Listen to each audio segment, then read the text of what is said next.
ముంగట శ్మశానం, వెనకల రైల్వే స్టేషన్, మధ్యలో కాళికామాత. అందుకే ఆమెని శ్మశాన కాళికామాత అని పిలుస్తారు. ఈ గుడికి 70 సంవత్సరాల చరిత్ర ఉంది. ఈ గుడి ఫలక్నామాలో ఉంది కాబట్టి ఆ తల్లిని ఫలక్నామా కాళికామాత అని కూడా పిలువబడుతుంది.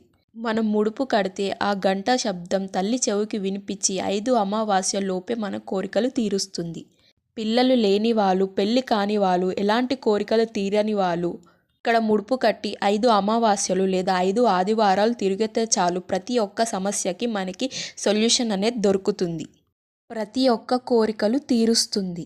ప్రతి ఉగాదికి మనం చెట్టుకి కట్టిన ముడుపులన్నీ తీసేస్తారు. మనం ముడుపు కట్టే చెట్టులోనే వెలిసింది కాబట్టి ఆ తల్లిని చెట్టు కింద దొరసాని అని కూడా పిలువబడుతుంది. ప్రతి అమావాస్యకి ఎక్కలేని విధంగా 108 రకాలతో అభిషేకం చేస్తారు. వేరే గుళ్ళల్లో మనకి విభూది కుంకుమ బొట్లుగా పెడితే కానీ ఈ గుడి ప్రత్యేకంగా నల్లబొట్టు మనకి పెడతారు. నల్లబొట్టు ఎందుకు పెడతారంటే మనకి ఎలాంటి నజర్ తలగకుండా ఉండడానికి. బొట్టు ఎక్కడి నుంచి తీస్తారంటే అఖండ దీపం ముట్టిస్తారు. అఖండ దీపం నుంచే వచ్చే ఆ దానితోనే మనకి నల్లబొట్టు అనే పెడతారు. ఆ అఖండ దీపం కూడా మద్యంతోనే ముట్టిస్తారు. గుడిలో అమావాస్య రోజు మనకు గుమ్మడికాయ దీపం ముట్టిస్తే 10,000 చండీ హోమాలు చేసే ఫలితం లభిస్తుంది. అమావాస్య రోజు ప్రత్యేకంగా మనకి రక్తంతో మరియు మద్యంతో అభిషేకం చేస్తారు. ప్రతి అమావాస్యకి ఇక్కడ అన్నదానాలు కూడా జరుగుతాయి.